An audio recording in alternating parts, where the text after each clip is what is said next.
Yo, kamusta ka tropa? Lag na naman ba ang problema mo? Huwag kang mag-alala dahil tutulungan kita at ituturo ko sa'yo ang sekreto na ginagawa ng ilan sa mga streamers para maiwasan ang lag nila habang naglalaro ng online games katulad ng Mobile Legends, ROS, PUBG at COD. Bago tayo magsimula, huwag mo rin kakalimutan i-click yung ating like, subscribe at i-on ang ating notification bell para mas marami ka pang matutunan sa mga susunod pa nating video.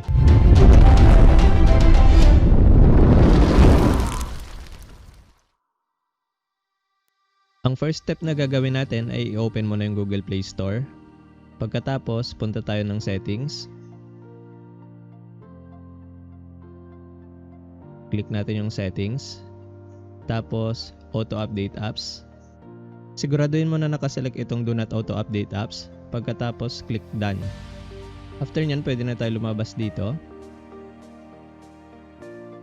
Sunod natin na gagawin na isa-isayin natin yung mga naka-install na application sa phone natin. Tapos, hanapin natin yung mga application na posible kumain ng data natin sa background katulad ng Facebook, Messenger, itong Lazada, at saka scroll pa tayo sa baba. Ano pa bang pwede? Itong Telegram. So, meron tayong 4. Punta tayo ng settings.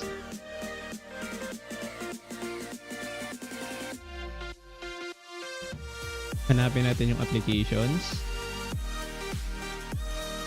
Tapos manage apps.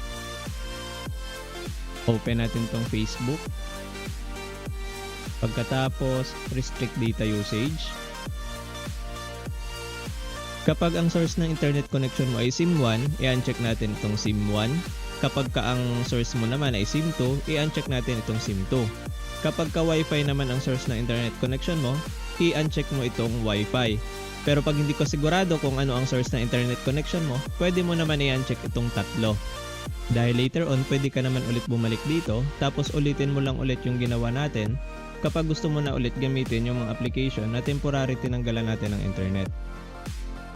Repeat lang ulit natin yung process na ginawa natin tulad sa mga application na Messenger, Lazada, Shopee, Zalora, Telegram, Skype at iba pang application na posibleng kumain ng data natin sa background habang naglalaro tayo ng mga paborito nating online games.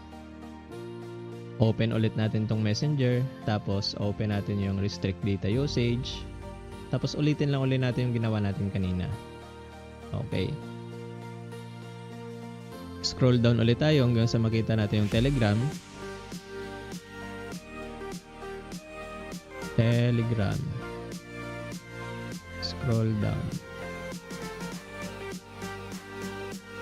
So, ayan yung Telegram. Open. Tapos, click natin. Restrict data usage. Uncheck natin itong 3. Okay. And then, hanapin natin yung Lazada. Lazada. Ito. Click natin. Tapos, balik tayo ng restrict data usage. Unselect natin itong 3. Okay.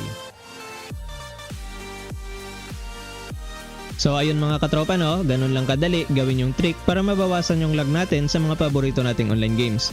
Kung gusto mo makita ang ping result ng gameplay ng before and after ng trick na to, i-check mo na lang ating description box para sa link ng gameplay result. Kung nagustuhan mo at kung nakatulong sa yung video na to, huwag mo kakalimutan i-click yung ating like, share and subscribe. Hanggang sa muli nating video mga katropa, bye bye yo!